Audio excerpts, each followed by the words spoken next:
先拍个照。大家反正不用表情，因为大家都戴口罩，所以看不到表情。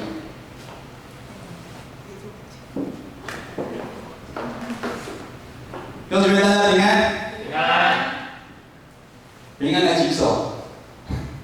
还有真的感谢主啊，感谢主哈。台语礼拜的时候哈，好像很多人都很不平安啊。听说今天的台语礼拜哈，创下来聚会的人是最少的一次哈。但是牧师在上面看也还好，因为可能大家做的比较松，几乎每个地方都有啊。我们常常以为很理所当然的事情，在这个病毒在早期叫瘟疫出现之后，其实产生很多的一个变动。我们现在在台湾可能感受性还没那么强。我有学弟妹，他们在欧洲在牧会，他们说那个欧洲真的是超恐怖的。可能我觉得我牵着子瑜的手，他结婚的时候了哈，进礼堂那个应该是规划很正常的。那我几岁退休，你们几岁退休，那几岁要做什么，好像很正常。可是当病毒来的时候，大家觉得这么东西就不是正常的。我讲一个笑话礼拜前，文和长老跟我说，志和长老他儿子就要赶快叫他回台湾。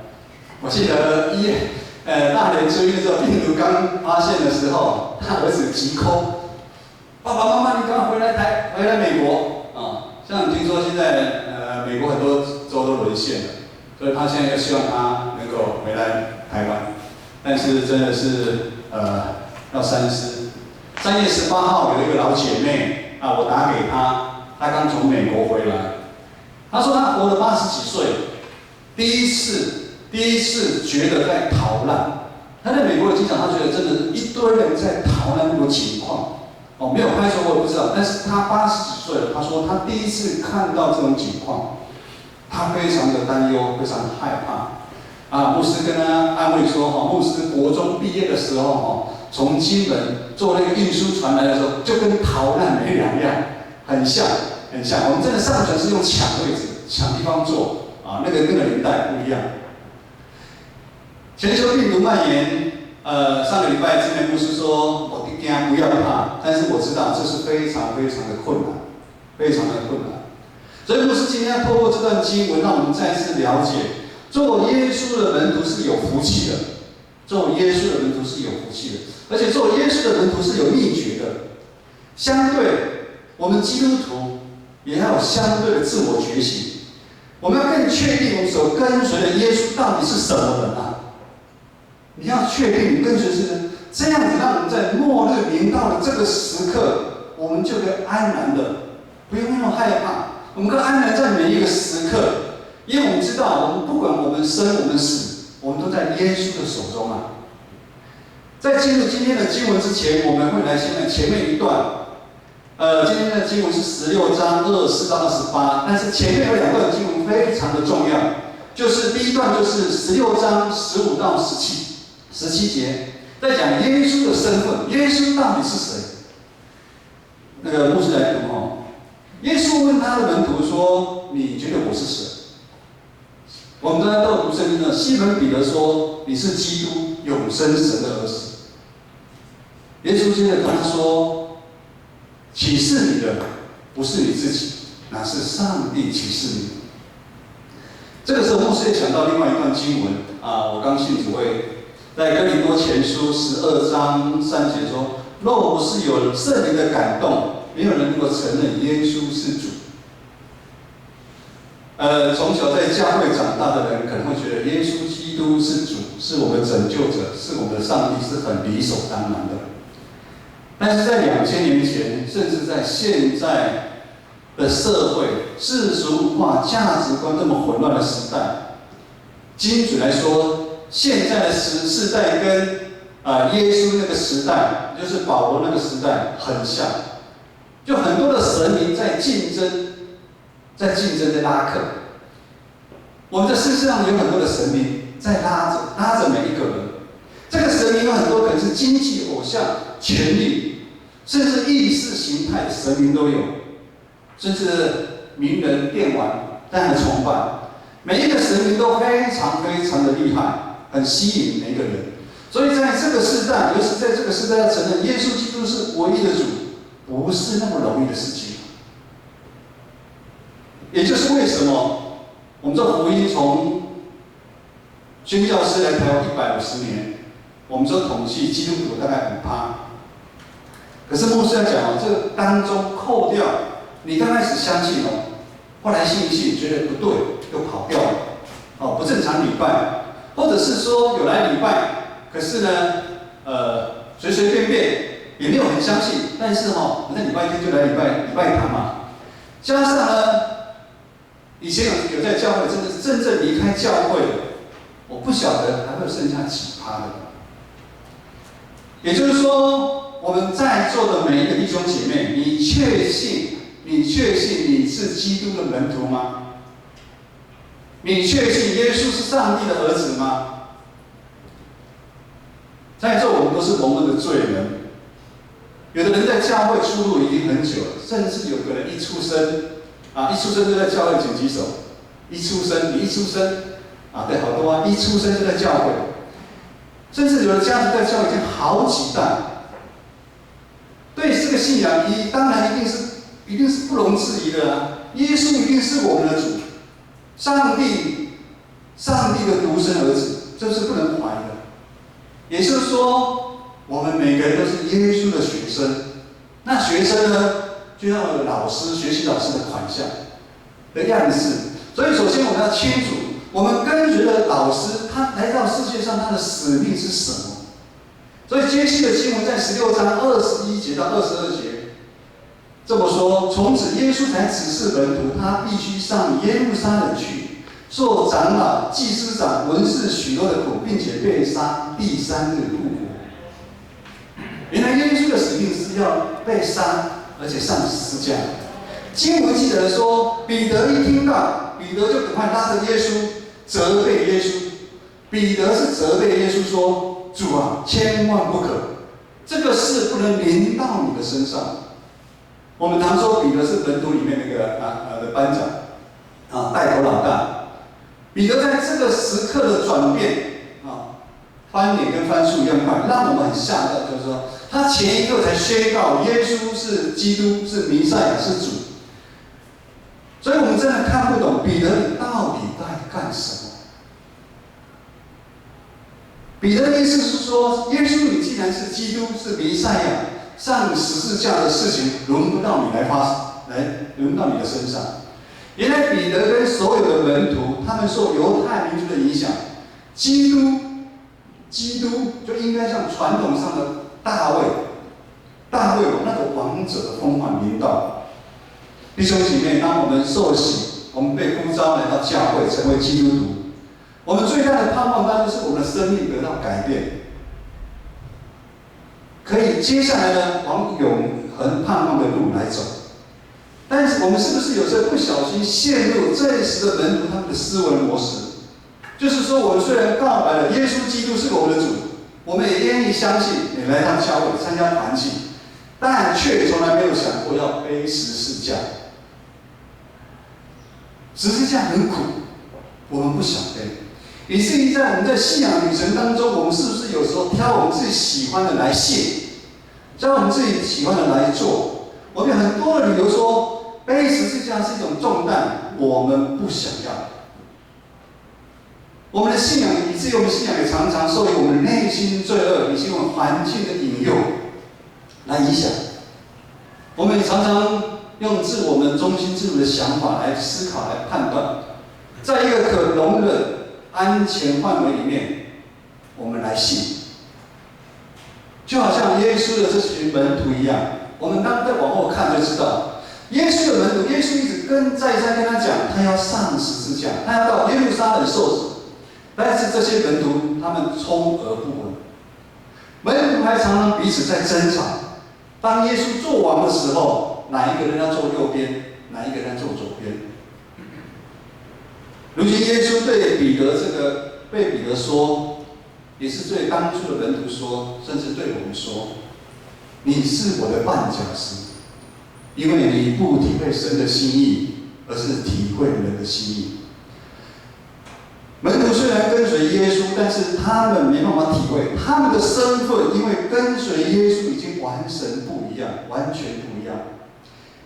一段经文大家都很熟悉的，若有人在基督里面，他就是新造的人，旧事已过，一切都更新了。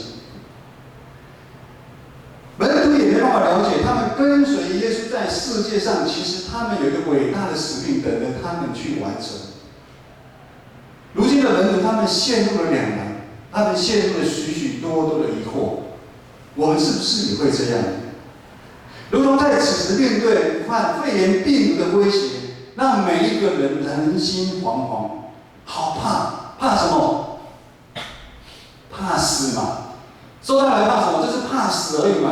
戴口罩为什么？就是怕死而已嘛。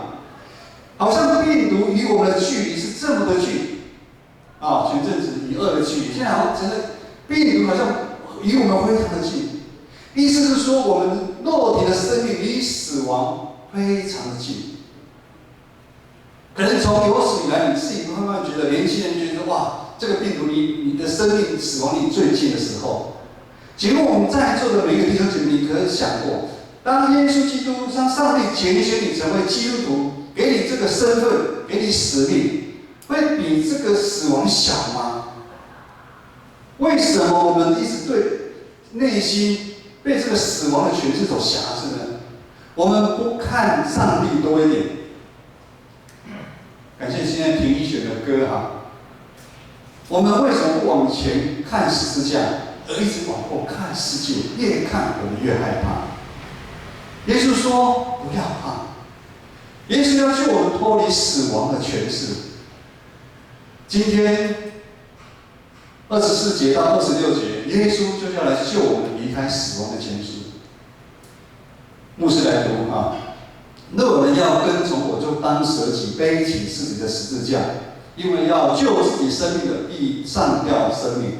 凡为我上吊生命的，必得着生命。人若赚得全世界，赔上生命，有什么益处呢？人能够拿什么来换取生命呢？”耶稣非常清楚自己的身份跟他的使命，并且他这样宣告：想要跟随他的人，也要一样这样做。做什么？也就是要背十字架。十字架是罗马时代最残忍的酷刑的刑具哈。如果大家有看那个什么武侠小说啦，什么满清10大酷刑啊等等很多的酷刑，在那个年代十字架是最残忍的酷刑，而且十字架是一种重担，也是一种屈辱。说到底，十字架就代表一个死亡。但耶稣基督却用十字架来战胜死亡的权势。十字架在基督徒来讲是一个荣耀的一个记号。耶稣用人子的身份，他用行动，他体贴上帝天父上帝的旨意，来到世间为我们钉在十字架。这样的决定其实是不容易。因为耶稣用人子的身份，也是说，耶稣在他的肉体上面，他要承受从创世以来最大的痛苦。如果耶稣没有遭受这么大的痛苦，他没办法明白我们世间人的痛苦。耶稣说：“若有人要跟从我，就当舍己，背起他的十字架来跟从我。”舍己在台语是要说“看我家己”。这个的翻译可能更接近原文，看我家己，也就是说，我现在都看不到我自己，也就是说，我在我生命当中，我都不会想到我自己，叫做看我家己。你在看的时候，你没有看到自己，也就是说，我把耶稣当上帝的旨意当首位，我不是直接想到我。华语叫做舍己，舍己的意思就是说，要放下自己有想抓住的欲望。舍去地面上那些缠住可以缠住你的东西，把它舍掉。可是当耶稣讲这句话的时候，跟现在的世界上的价值观，不只是2000年前，跟现在一样，都是相反。要跟从耶稣的人，要放下一切，走耶稣走的路，做耶稣做的事。在这个武汉肺炎病毒照着跟全世界死亡的消息不断的传出来，个位数、百位数、千位数、万位数，现在好像是26000多。每个人的心跳，尤其是牧师每个群组都有，那些婆婆妈妈，每个人的心跳都好紧张，每个人的心跳血压一直在增加。甚至有的国家的总理说，现在仿佛是第3次世界大战。不同过往的前2次大战是现在的敌人不是彼此，现在的敌人是一个看不见的一个人。现在的敌人看不见，看不见的敌人非常的凶猛，非常的凶猛，非常的厉害。有一个领袖说，平常每一个国家花大钱买军舰、大炮、飞机，甚至核武，甚至用这些钱建构了一些自以为傲的防护网，直到此时此刻，竟然一点都没有用。我们都可以上到外太空了，可是我们对这个病毒竟然束手无策。其实我们现在还是束手无策，知道吗？此时更体会人的生命竟是这般的脆弱。我不晓得你有没有想象，人其实没有想象的多厉害，可以计划安排什么。在太平盛世的时候，基督徒在读马太福音16章24到25节这段经文的时候，若有人要跟从我，就当舍己，背起他的十字架来跟从我。因为要救自己生命的，必上吊生命；为了耶稣失去生命的，要得着生命。这是一段多么刺耳的经文啊！以至于愿意跟随耶稣的人越来越少。为了自己，我靠着我自己努力打拼，来保存我自己所要的，并没有错啊。但耶稣说，你会失去生命。但我听说很多人，其实牧师早就已经从梦中醒来了，不然我不会去读神学院。很多人最近从梦中醒来，恍然大悟，说耶稣讲的有道理。耶稣在这里所说的生命，显然不单单只是世间人在意我们这个肉体的一个生命，因为我们这个肉体的一个生命，总有一天本来就会消失嘛。我们在座的认识弟兄姐妹，很多人因为上帝的怜悯，上帝行神迹奇事，让你从很大的病痛又得了医治。牧师也在我自己的生命当中有经历过，牧师去探访、祷告，那个弟兄姐妹得医治。但是呢，总有一天那个弟兄姐妹他还是会死亡，只是早晚而已。我们的生命其实很短暂。想想牧师从18岁从金门逃难来台湾，转眼间已经51岁了，好快！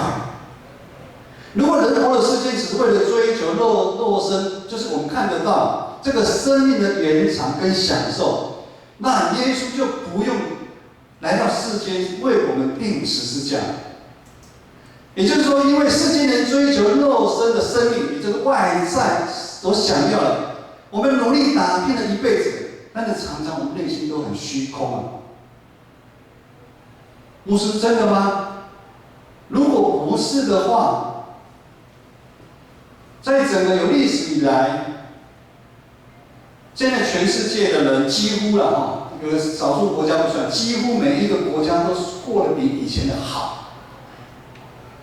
尤其在台湾，你24小时之内想吃什么、喝什么都很方便。但是为什么文明病越来越多？忧郁症等等，为什么会越来越多？因为还要救自己的生命，必上吊生命。耶稣来到世间，他是要赏赐给愿意跟随他的人，得到真正丰盛、从上帝而来永恒的生命。尤其在此时此刻，我们觉得生命真的是非常非常的脆弱的时刻。我们在读16章26节会更有感。16章26节，大家一起读一下吧。16章20，我们慢慢读。16章26节，请。人若赚得全世界，赔上自己的生命，有什么益处呢？人还能拿什么换生命呢？我不晓得你有没有被这句话震撼到。要赚得全世界是人普遍人性的欲望，世界是属于地面上的。可惜大部分在这个过程当中，人往往就丧失了自己，迷失了自己，失去了自己的生命。直到很多人他在生病的时候，他才说，身体比什么都重要。因为生病了，他才知道，纵然他平常在商场上面他呼风唤雨，可是到如今在床上的时候，他竟然这么的无能为力。因为生命，失去生命，你赚的再多也没有用。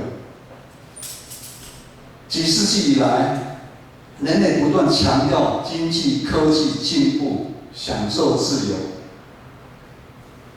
人类的贪婪，我想包含我们在当中。我们无限制对地球上一切的动植物造成莫大的一个伤害。在7、8年前，牧师刚去读神学院的时候，我有一个同学，也就是上一次泰雅中会那个谢祥林传道，他们泰雅中会带来很多的教会、部落教会在抗议，为什么？为了竹科的用水，为了竹科的用水，水不够用，为了经济的发展。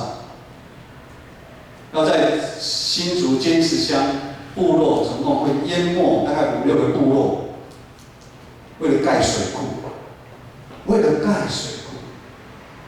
还好他们用生命、用人墙去阻挡，而且现在因为有网络的关系爆出来，以至于政府还有那些厂商，大家都矢口否认，他们只是在做调查而已。我们人类的贪婪就是无上限。哪不是大自然的反扑？这伤害当然第一个就冲击到我们，空气变差了，尤其在中南部，空气变差了，我们的水严重污染，我们的食品大家都很担心，很多地方森林大火，真的很多的那个气象变化很大，疾病不断。以前不会生病，现在为什么那么多怪病一直在出现？真的是赚得全世界，失去的生命有什么用呢？弟兄姐妹，耶稣说，因为要救自己生命的，就是要丧失他的生命；凡为我丧失生命的，要得着生命。若有人要跟从我，就当舍己，背起自己的十字架来跟从我。此时此刻，耶稣再一次对我们发出一个命令，发出一个邀请。如果你真的愿意承认耶稣基督是你的主，你也相信他是创造宇宙万物的三位一体的上帝，他是无所不能的上帝的时候，要是这样，你就要做选择。如婷妮在第二首歌里面，你要做选择。你要十字架，还是要世界？你要属世界的一个肉体的情欲、眼目的情欲，还有今生的骄傲，你要这一些吗？牧师知道，每个人都有很多的软弱，很多的艰难害怕。但是当我们愿意回头做出决定的时候，耶稣应许我们。圣灵会与我们同在，圣灵会帮助我们。只要我们愿意背起自己的十字架来跟随他，我们就可以得到永生的盼望。那杀人身体的，那杀人身体的病毒，那杀人身体的瘟疫，不能变人的灵魂，我们不要怕它。我们真的不用怕。此刻。我们要耐心等候，观看上帝的作为。上帝，看到我所创造美丽的地球被破坏成这样，你觉得上帝不会出手吗？以目前的情形，我知道怜悯的上帝，这只是一个短暂。我也相信上帝一定有他美好的旨意。听说很多消息，地球已经在改变。因为世界是上帝所创造，也是属于上帝的。这个时候，教会还有我们每一个人，在这个时刻，我们一定要配合政府许多的规定，会有许多的不方便，许多的不习惯，但是我们要忍耐。如今也是信仰的试金石的时刻，这个时候，每个弟兄姐妹要重新回到上帝的面前。各如又书刚所祷告，我们要更多回到上帝的面前来悔改。我们要读经，我们要祷告。年轻人还好，我知道很多教会的老弟兄姐妹，他们已经害怕的不敢出门了，也不敢来教会。所以我牧师鼓励我们要打电话。给我们这些害怕的弟兄姐妹，我们要去兼顾他们。我们可以通过视讯一起读经，一起祷告。肢体当中如果只有透过关系，上帝的爱才能在我们的当中啊。也只有我们每一个人真正活出像耶稣这样舍己、背十字架，愿意为人牺牲。多走一里路，我们的信仰才可以得到改变，并且才可以经历在地如在天的甘甜嘛。牧师，你所说的经历在地如在天，为什么从来没得到？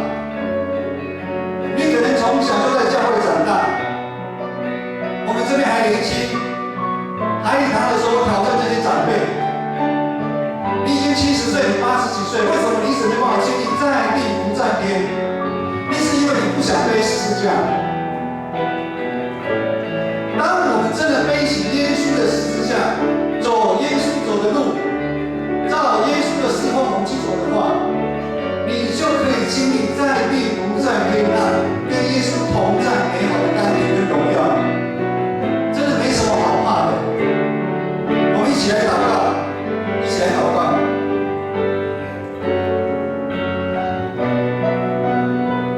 小声一点。我们一起留心来听，牧师用诗篇91篇第5节到第10节为我们祷告。上帝的话说：“你必不怕黑夜的惊骇，或是白日飞的箭；你也不怕黑夜流行的瘟疫。”或是午间面人的灾害。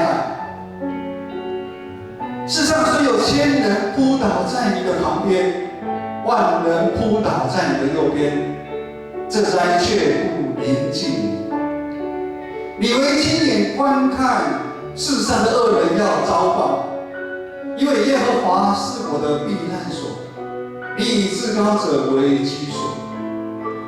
祸患并不临到你，灾害也不挨近你的帐篷啊！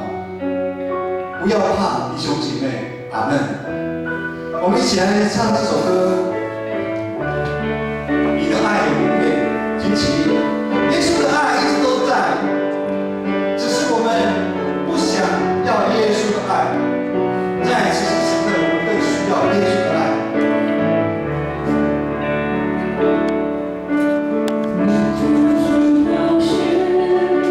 洗净我污秽，将我的生命赎回。你为了我的罪，牺牲永不悔，心里你极大恩惠。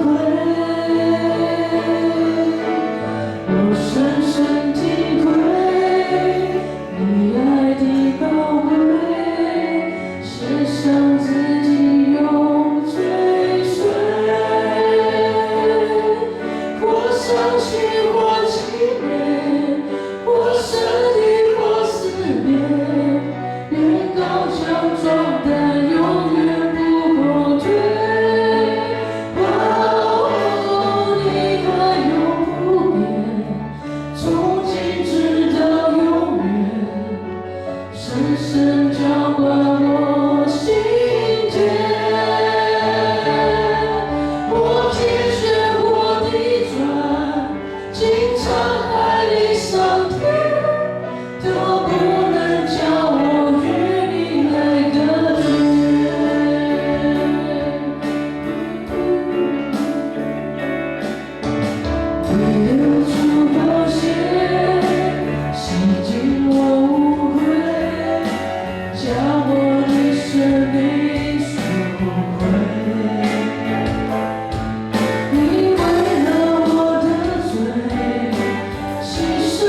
上帝的慈爱、圣灵的感动与帮助，让我们再一次的舍己，背起自己的十字架，不要怕，奔跑天路，从今时直到永远。阿们。